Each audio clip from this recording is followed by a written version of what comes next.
Buen día, querido amigo y amiga. Espero que se encuentre bien en este día y en otra lección más. Sería la quinta lección de estos estudios introductorios de la Biblia. Y el día de hoy estaremos hablando sobre el Nuevo Testamento. Mucho de lo que es el Nuevo Testamento se ha explicado en la lección previa, en lo que vimos del Antiguo Testamento, pero hoy será el mismo formato en que vamos a dividir lo que es el Nuevo Testamento y explicar brevemente lo que cada libro consiste de, sea su mensaje, sea la importancia o la contribución que dan una explicación sobre la salvación, sobre Cristo y todo lo que es relacionado a eso. Como vimos en la lección previa, la Biblia está compuesta en dos partes principales. La primera parte se llama el Antiguo Testamento, la segunda parte es conocida como el Nuevo Testamento. El Nuevo Testamento contiene 27 libros, comienza con Mateo y termina con Apocalipsis.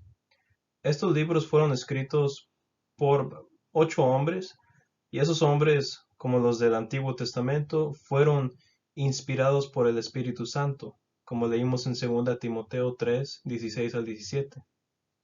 Algo que uno debe de entender es que los libros del Nuevo Testamento fueron escritos en la lengua griega en el primer siglo.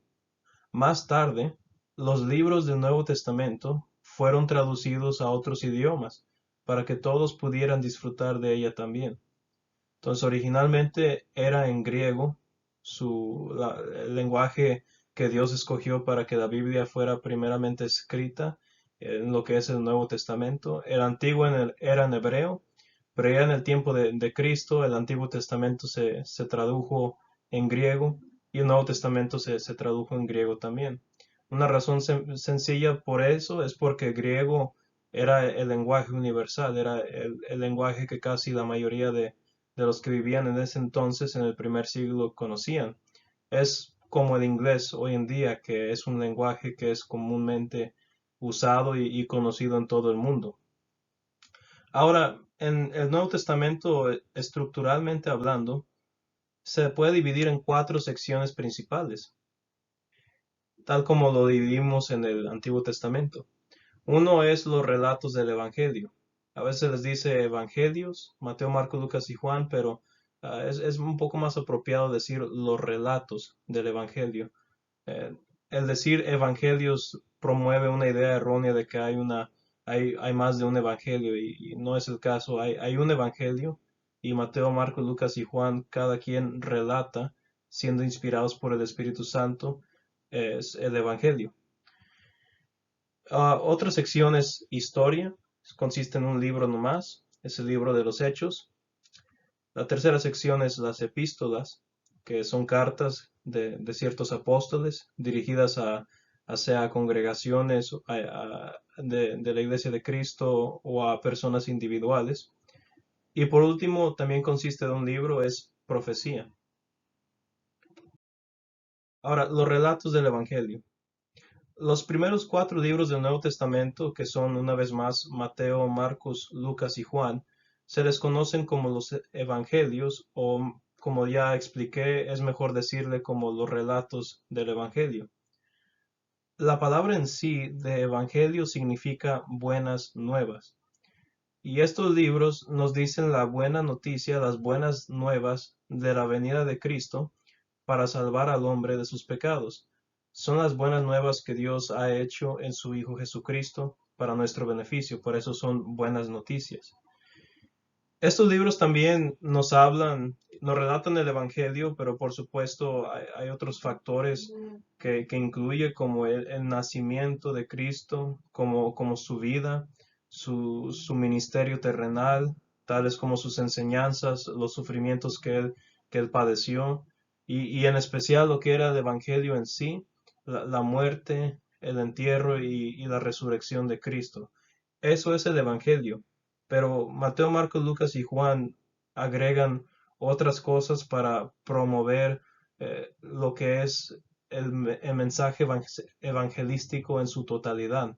Da más sabor, da más contexto para que el lector pueda entender el Evangelio en varios diferentes ángulos y así apreciar de que el Evangelio es un mensaje divino multifacético cuyo propósito es darle al lector o al oidor eh, el conocimiento suficiente para obedecer el Evangelio y ser salvo. Y por supuesto, aquí lo último que tengo en la pantalla es que los autores o los escritores que Dios utilizó de los evangelios o de los relatos del evangelio son los mismos que el título nombre en cada libro. Casi nadie se pone a disputar si Mateo en realidad escribió Mateo o si Marcos en realidad escribió Marcos. Es algo que es comúnmente aceptado en la iglesia.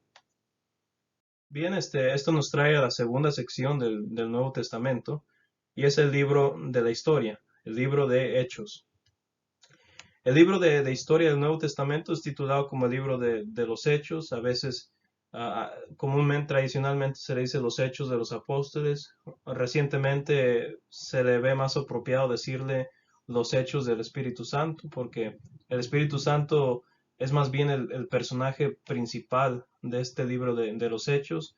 Realmente son los hechos de él, del Espíritu Santo, pero que claro, utilizó a los apóstoles y a los cristianos del primer siglo. Este libro fue escrito por Lucas, uno quien escribió un relato del Evangelio, y esto podría considerarse como la segunda parte o su segundo volumen de lo que él le estaba relatando a su audiencia original. Pero en sí, en su contenido de Hechos, Lucas habla del comienzo de la Iglesia de Cristo ya en su segundo capítulo. El capítulo 1 más bien es como un resumen y ya el segundo capítulo ya Lucas te empieza a relatar cómo inició todo esto de la Iglesia de Cristo. Y a lo largo del resto del libro, Lucas cuenta cómo la iglesia se extendió por todo el mundo, literalmente por todo el imperio romano, y vaya que la iglesia creció muy rápido y en grandes cantidades. Hechos nos ofrece mucha información sobre los apóstoles más notorios de Cristo como Pedro y como Pablo. Son de los que más se hablan aquí en este libro. El libro de Hechos también nos cuenta y nos muestra cómo la gente se convertía en cristianos, que es uno de los puntos más importantes del libro, de hecho. Es por eso que el libro a menudo se llama también como el libro de las conversiones. Esto se debe a que tiene tantos ejemplos de personas que se convirtieron a Cristo. Los siguientes versículos son ejemplos de cómo las personas se convirtieron en cristianos. Toda persona debe estudiarlos muy cuidadosamente estos pasajes porque la manera en que estas personas se convirtieron en cristianos es la misma manera en que uno se convierte en cristiano hoy en día y por lo tanto es salvo también. En otras palabras, si uno desea ser cristiano, uno tiene que ver el modelo o el ejemplo del libro de los Hechos para hacer lo mismo y convertirse en cristiano también. Sería ilógico decir que el proceso o la manera en que uno se convierta en un hijo de Dios sea diferente hoy a como lo era originalmente. Uno tiene que seguir el mismo patrón, el mismo modelo de salvación. En Hechos 2, versículos 36 al 38, nos dice lo siguiente: Sepa pues ciertísimamente toda la casa de Israel, que a este Jesús a quien vosotros crucificasteis, Dios le ha hecho Señor y Cristo. Al oír esto se compungieron de corazón y dijeron a Pedro y a los otros apóstoles: Varones hermanos, ¿qué haremos? Pedro les dijo: Arrepentíos y bautícese cada uno de vosotros en el nombre de Jesucristo para perdón de los pecados, y recibiréis el don del Espíritu Santo. Es un texto que ya leímos en la lección previa, y versículos 41 hasta el 47 nos dice cómo estas personas obedecieron la invitación del apóstol Pedro. Ellos entendieron el mensaje del Evangelio y fueron bautizados para la remisión de sus pecados, como dice el versículo 38. Y al lograr eso, al hacer eso, Dios los consideró o los constituyó, más bien decirlo así, como hijos suyos que son parte ahora de su pueblo, de la iglesia de Cristo. Y es bastante precioso como al inicio de la iglesia, porque esto realmente fue la institución formal de Cristo y de su iglesia, el cómo ellos adoraban a Dios constantemente y cómo estaban agradecidos por la salvación que Dios les había dado a través de Cristo Jesús. Lo mismo se puede ver en Hechos capítulo 8, versículos 1 al 13, al pueblo de Samaria, que fueron bautizados también. Hechos 8, 26 al 39, el eunuco etíope también hizo todo lo que debía hacer para obedecer el Evangelio, que recuerden, parte de eso es creer, arrepentirse, confesar y ser bautizado. Tenemos más ejemplos, el del apóstol Pablo, por ejemplo, en el capítulo 9, en versículos 1 al 19, y Hechos 22, 1 al 16, Pablo relata su conversión a Cristo, y él también hizo todo lo que estas mismas personas de los otros pasajes hicieron. Él creyó en la palabra de Dios, en el Evangelio, él se arrepintió de sus pecados, él confesó a Jesucristo y él fue bautizado. Cornelio, otro ejemplo excelente de una persona que a pesar de que él podríamos decir que era una persona buena, aún necesitaba salvación. Muchas veces varias personas hoy en día dicen, bueno, ¿por qué necesito salvación si yo me considero una buena persona? Y aquí en ese pasaje del libro de Hechos, capítulo 10, 1 al 48, nos muestra de que aunque tú te consideres una buena persona, aún necesitas salvación. Pero ya se hablará cuando uno llegue a ese punto, ¿verdad? Y tenemos otro ejemplo de Hechos 16, 25 al 34, de el carcelero en Filipos. Todos ellos obedecieron el Evangelio. El libro de Hechos ciertamente es un libro de conversiones y que habla de la historia de la iglesia de Cristo. Las epístolas, la tercera sección del Nuevo Testamento, hay bastantes epístolas, hay 21 epístolas. Para empezar, epístola significa una carta y como se explicó, puede ser una carta del apóstol Pedro a ciertas congregaciones o a ciertas personas. El apóstol Pablo e incluso el apóstol Juan también escribió ciertas epístolas. Hay 21 epístolas del Nuevo Testamento. Las epístolas del Nuevo Testamento se pueden dividir en dos grupos. Se pueden dividir en las epístolas de Pablo y se dividen también como las epístolas generales o universales, y estos ya incluyen de Pedro o de Juan. Pero el apóstol Pablo escribió al menos 13 de las 21 epístolas que tenemos en el Nuevo Testamento. Esas incluyen Romanos, Primera y Segunda de Corintios, Gálatas, Efesios, Filipenses, hay un error ahí en el slideshow, Colosenses, Primera y Segunda de Tesalonicenses, Primera y Segunda de Timoteo, Tito y Filemón. Hay algunos que creen que Pablo también escribió Hebreos, pero no daré un caso si apoyo eso o no. Realmente es irrelevante. La carta es claramente inspirada por Dios y pues el autoría humano no contribuye al contenido de la carta. Algunas de las epístolas de Pablo fueron escritas a personas individuales y a ciertas iglesias. Pero un breve resumen de cada epístola del Nuevo Testamento de Pablo. El libro de Romanos, los capítulos 1 al 11 muestran que uno es salvo por la fe, y esta fe que describe Pablo es una fe obediente, ya explicamos eso. También se da en los capítulos 12 al 16 del libro de Romanos un contenido para animar a los romanos a vivir la vida cristiana. Y claro que no cualquier romano, sino romanos quienes eran parte de la iglesia de Cristo. Primera y Segunda de Corintios, estos libros o cartas fueron escritos a la iglesia en Corinto.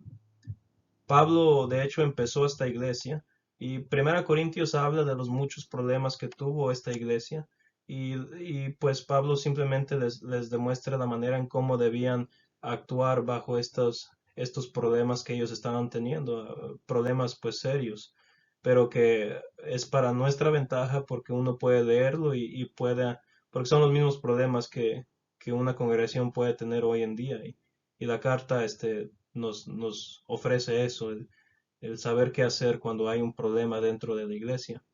Y 2 Corintios muestra que algunos de estos problemas que tenían los corintios fueron superados porque le hicieron caso a la primera carta de Pablo.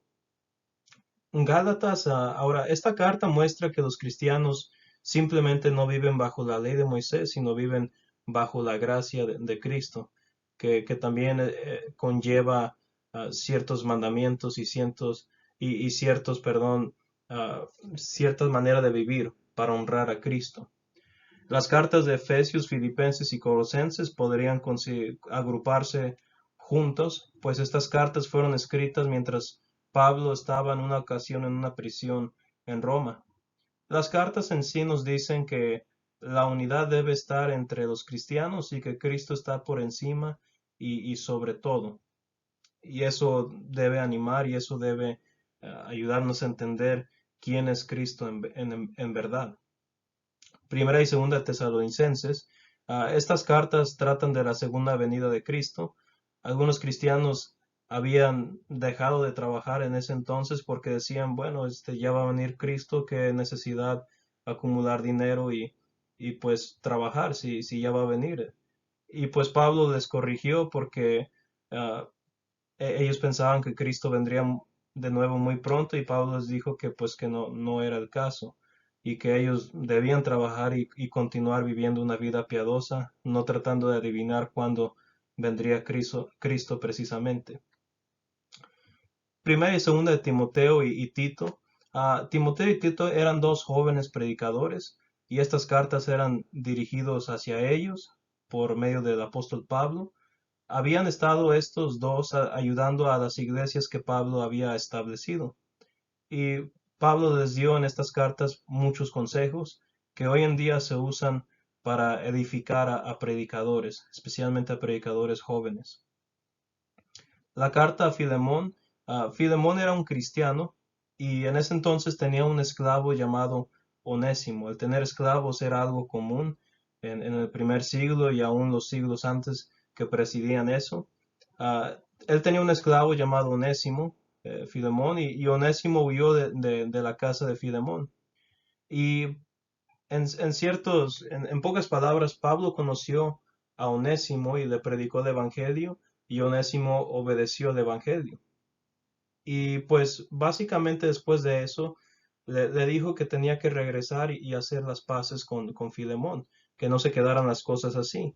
Y es por eso que Pablo escribió una carta a Filemón pidiéndole que llevara a Onésimo de vuelta como, no como un esclavo, sino como un hermano en Cristo. Y la carta es breve, pero es tan bonita cuando uno entiende el contexto histórico de lo que era la esclavitud y sobre todo lo doctrinal que es el amor fraternal que tienen los miembros de la Iglesia de Cristo unos con otros. Y Hebreos, esta epístola muestra claramente la grandeza de la ley de Cristo sobre la ley de Moisés. Ahora, en cuanto a las cartas universales, Santiago y Primera de Pedro, Primera y Segunda, Tercera de Juan y Judas, a estos libros se llaman las epístolas generales o universales. Cada libro lleva el nombre de su autor humano y este es un breve resumen de cada libro. Santiago era un hermano de Cristo en la carne. El libro fue escrito a judíos que se habían convertido en cristianos y una de sus enseñanzas principales es que la fe sin obras está muerta. La primera carta universal de Pedro, este libro fue escrito para alentar a los que estaban siendo perseguidos por su fe. Y demuestra que de hecho es bueno sufrir por Cristo, que vale la pena sufrir por Cristo, porque a veces la vida piadosa, la vida en la fe, requiere sufrimiento y tribulación. Y Pedro aconseja de que si tal sucede, no es necesariamente porque uno está haciendo las cosas mal, a veces el sufrimiento trae mucho beneficio espiritual. Segunda de Pedro, aquí se da advertencia contra los falsos maestros. Había ya en ese entonces bastantes falsos maestros quienes estaban enseñando un evangelio erróneo, un evangelio que pues no era el evangelio y estaban engañando a muchos. Y Pedro por eso escribe esta segunda carta para alentar a los hermanos de ese entonces a que evitaran tales enseñanzas. Y también enseña un poco más en cuanto a la segunda venida de Cristo. Las tres cartas de Juan, primera de Juan habla sobre el amor, segunda de Juan es el libro más corto de la Biblia y se escribe también, se trata sobre el evitar errores doctrinales, porque si uno cae en errores doctrinales no tiene comunión con Dios. Y tercera de Juan está escrito a un hombre que se llamaba Gallo.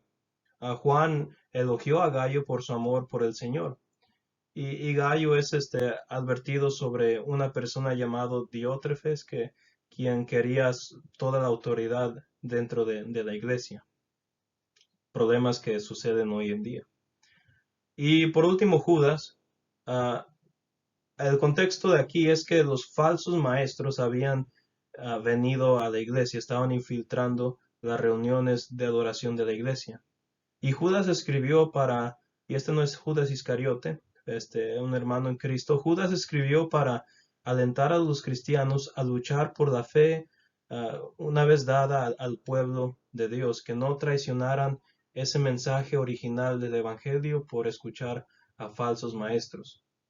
Judas nos enseña que debemos oponernos al error, incluso si se presenta dentro de la iglesia del Señor.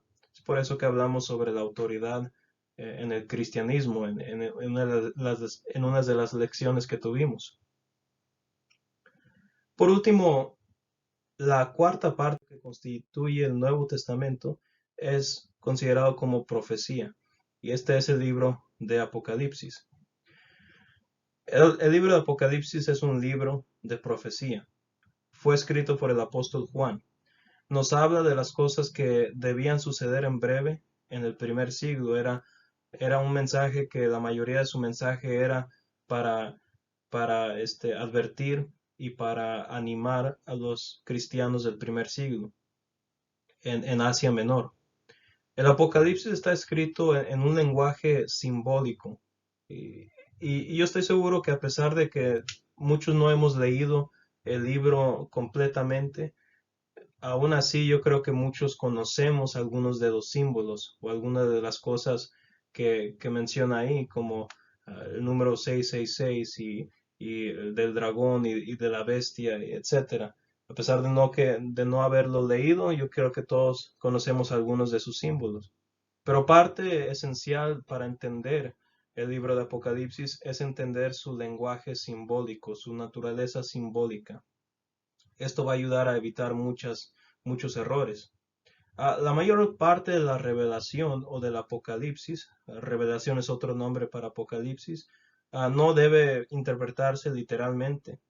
Una persona debe entender lo que significan los símbolos de este libro y de hecho el mismo libro muchas veces te da el significado, solamente requiere enfoque y requiere abstenernos de interpretaciones erróneas y solo entonces puede ser interpretado correctamente.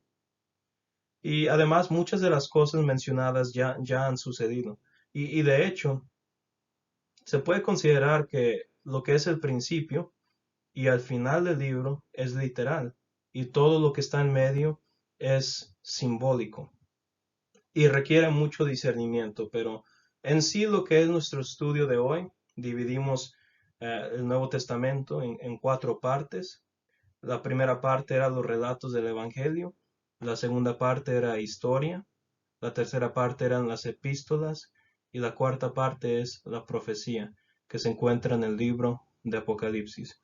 Con esto concluimos y la siguiente lección será basado en lo que es algo que ya hemos mencionado sobre los dos pactos, el antiguo pacto y el nuevo pacto en Cristo Jesús. Que Dios lo bendiga.